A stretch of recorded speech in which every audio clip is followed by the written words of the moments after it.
Hello and welcome to week 3 of Foundation 612. And this week we're going to spend a lot of time talking about chapter 1, which is the very first chapter of your research proposal. As you'll notice, I have not put on the webcam today because I have a cold, and so pardon my raspy voice, but I decided you probably didn't want to see me deep in the throes of a cold. So let's talk about a little bit of a review. Let's talk about sample problems. We spend a lot of time talking about these because these are very foundational and very important to what you're going to do when you start your research proposal. So first we want to talk about a non-operational descriptive study. And remember, last week we talked about 3 types of studies. You have historical, descriptive, and experimental. So a non-operational descriptive study statement here is missing some key factors. So this research statement right here says it's a study of the influence of religious training upon achieving the good life. So what needs to be operationalized? If you recall from last week, we said there are 5 criteria that you need to really focus on when you are trying to make your research statement very operational. You need to know who, what, when, how, and where.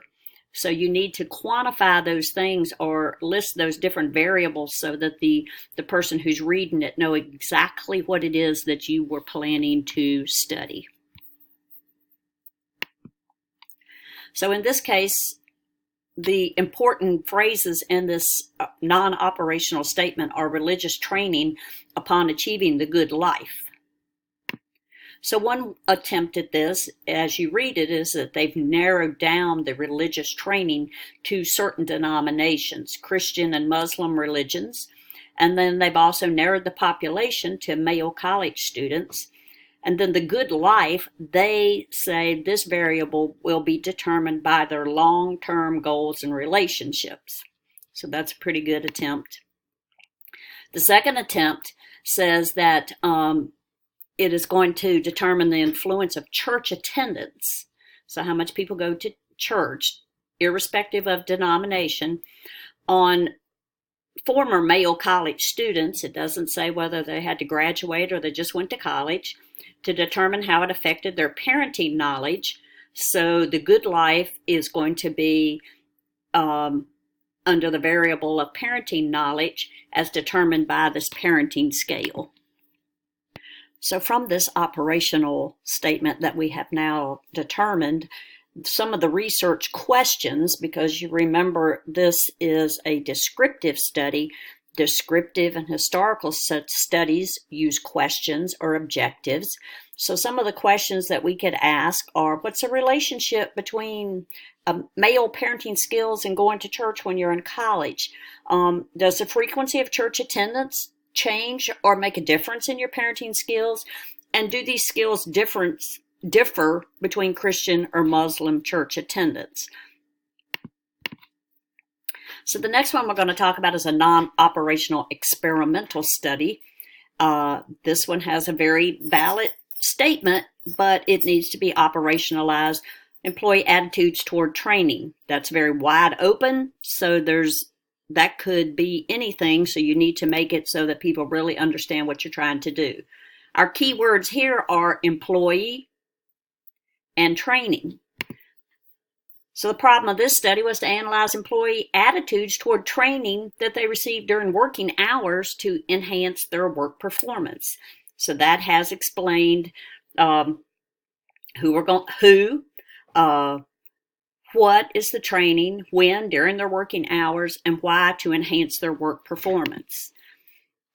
Another attempt could be to analyze the attitudes of construction workers. Now we've narrowed the population even more regarding classroom safety training. Again, more descriptive of the type of training we're concentrating on during their working hours to determine if it decreased hard hat related activities. Now remember, for experimental studies, you have a hypothesis. And this one is always called the null hypothesis, and it's always stated that the treatment or whatever you give to these people will have no effect. So there's no difference in the number of hard hat related injuries for construction workers who took the training during or after working hours. So there was no difference. That's the null hypothesis. Here's a little chart about research questions so that you can understand what are good research questions.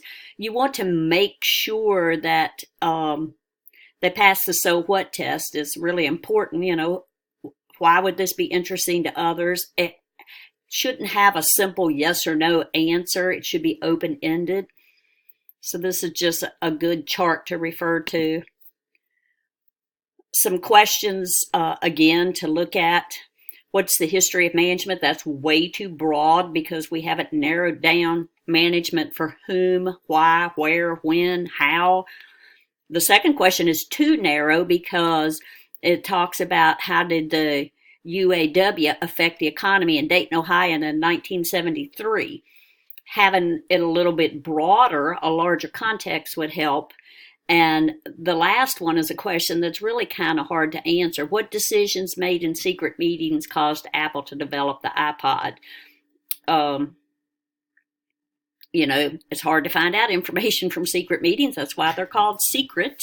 But you could rephrase that and try to determine what factors influenced Apple to add an iPod. So now let's get down to the information regarding Chapter 1. You'll see Chapter 1 is just called Introduction, and it has 1-inch margins. Right here I have put the web link to ODU's dissertation and thesis guide. I've also put it in the module so that you can access it from there.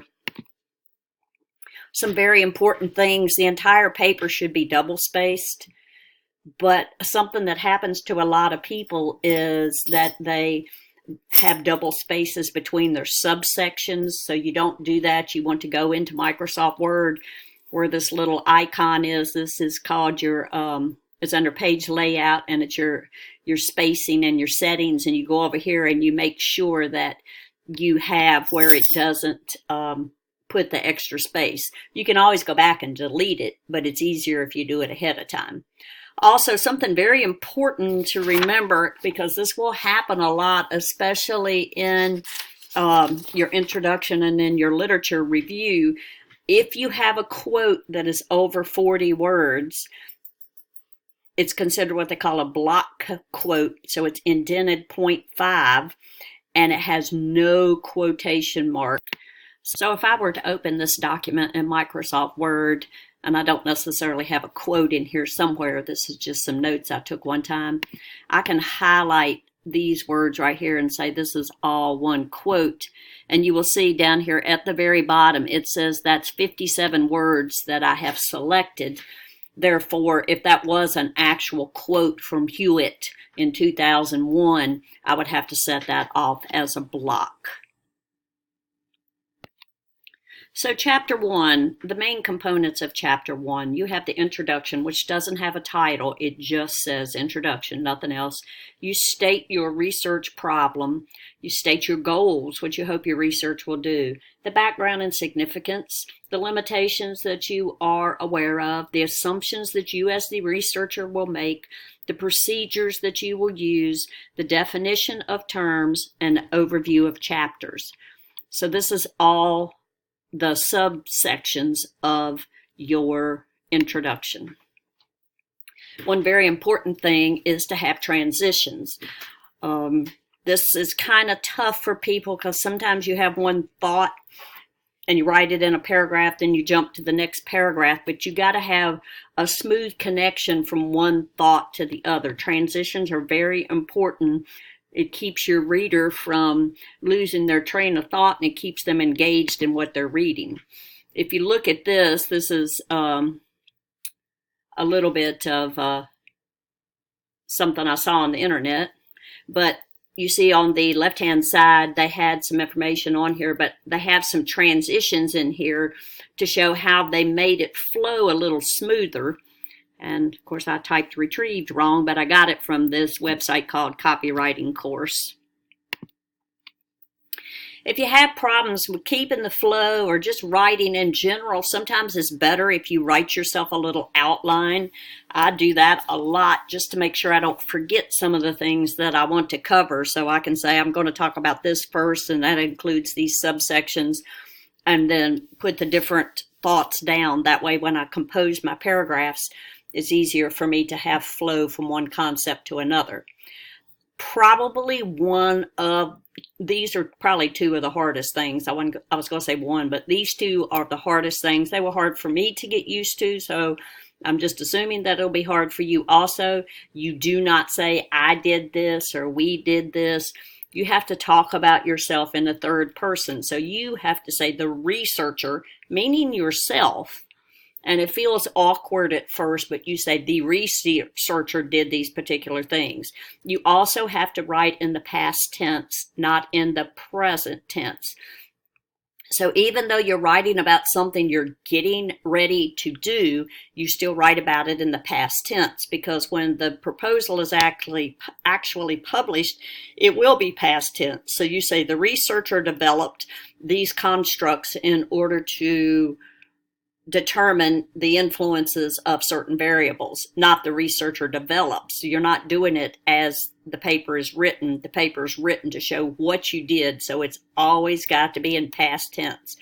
Two hardest things, I think, to do: call yourself by a third person name, and to make sure that your sentences are in the past tense. So why is it so important to have an introduction section? Because it lets the person who is reading your proposal understand the setting or the background that goes along with your problem. It's usually about 3 to 5 paragraphs that lets the person understand some of the information about your problem, and you can have references in your introduction section. It helps the reader understand the content that you are looking at. It helps them understand what kind of study you're going to do. It should also create an interest in the reader to read the study. It is not titled because it's a lead-in to the chapter. The lead-in is often a question leading to the problem statement, but it's just a plain introduction with no title. Then we get to the statement of the problem. Now, this section is primarily what we call declarative sentences. And you know that declarative sentences are statements of what you're going to do. It should be written in operational terms. That's why we've talked about these a lot. You want to make sure that you define all those variables that you are going to analyze or try to manipulate in some way. The title of the study is a shortened version of your problem statement. Then you have some goals, and these are what we kind of call sub-problems used to guide how you're going to solve the problem. The biggest two areas that have to do with problem statement are what? What do you think could happen if you do this particular thing? And why?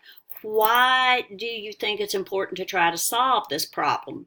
And we know that our research goals can be written in two particular ways. One is a hypothesis or hypotheses, SES, and that is for experimental studies, and the other is research questions or objectives. So you can either have a hypotheses or questions or objectives.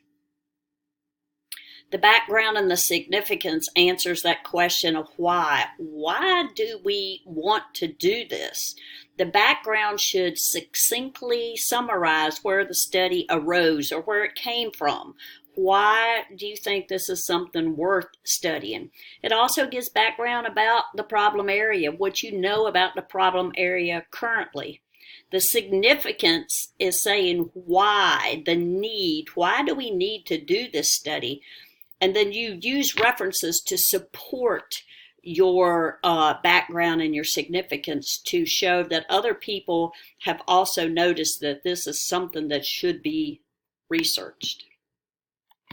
Ways that you can support it, like I said, is you have statements from other researchers, or you can say that, you have done an exhaustive study research and there's a huge lack of information about the topic, or maybe this topic has not been reviewed for 15 or 20 years, and due to changes in technology, it is definitely a deficit, and so you need to do this research here to have more current information on the topic. This is also goes along with that there's gaps in the knowledge. Maybe some research studies examine certain variables, but now you've determined that other variables or other populations or other parts of the research has gaps in it, and you want to determine why these gaps are there and how to overcome them. So when we talk about the next part, which is limitations is pretty self-explanatory. It's the boundary, what the focus of your study is going to be. And you have different kinds of limitations. So limitations are your boundaries. You can have conceptual, and you can see what they are. They are things that, have to do with different treatments people have. And then you have methodological, which are how you collect your data, or the school site, or the socioeconomic status. It's the ends and the means of the information. Then we do make assumptions, because we have to say, this is what I think is true. Moisture content of the sample, students are on grade level. I think that this is true. This is my assuming that this is something that is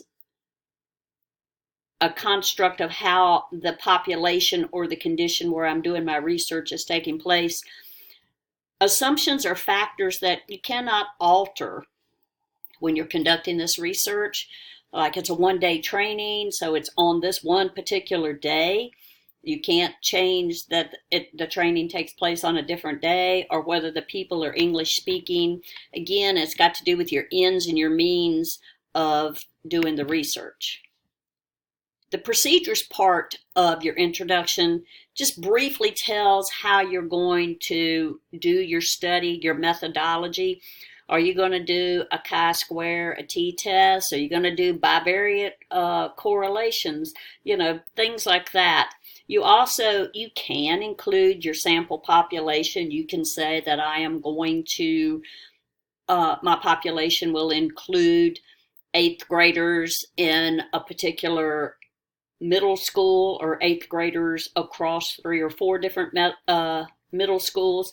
How are you going to collect your data? Are you going to use surveys? Are you going to do some type of experimental? Are you going to do tests? What kind of statistics are you going to do? And this is very brief, because chapter 3 is the very detailed exact description of your procedures, but this is like an overview of what procedures you would use. Then a very important part is to define your terms. We have a bad habit, especially in education and in very scientific fields like STEM and professional studies. We know acronyms up one side and down the other, but to someone who's reading your research proposal, you need to make sure that you define what you are talking about. You should not say that I'm going to do a study of CTE in the Commonwealth of Virginia, because not everyone knows what CTE stands for. So you have to provide a clear understanding, and when you use abbreviations, you should also include that as a definition. So you would put career and technical education in parentheses CTE and explain what it is.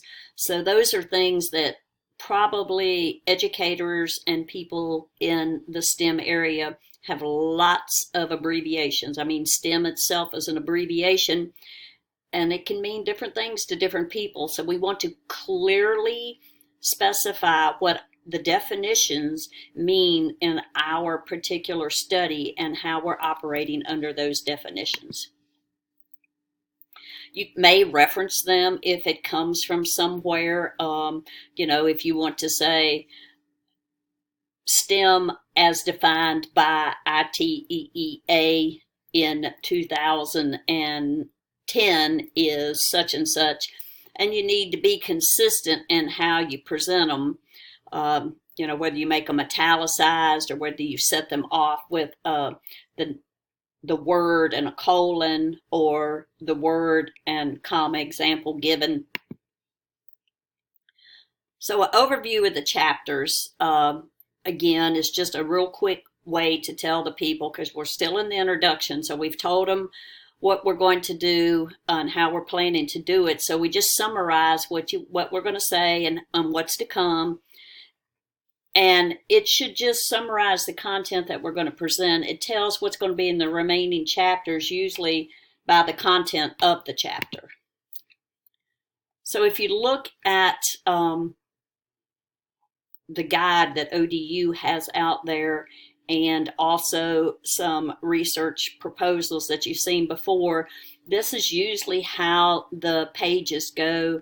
And we're talking about chapter 1, the introduction right now, but you see you have an approval page, you list your tables, you list your figures, and then you get into the chapters. So chapter 1 has these particular subtitles to it: statement of the problem, the hypothesis or the objectives or questions, the background and significance, your limitations, what your assumptions are, the procedures or methods that you're going to use, definitions of terms, and then overview of the chapters.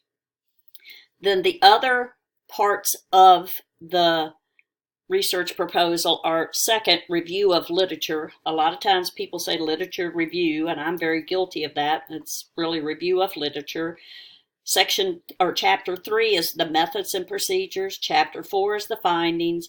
And chapter 5 is your summary, which includes your conclusions and your recommendations. At the end of your proposal, you have references and appendices.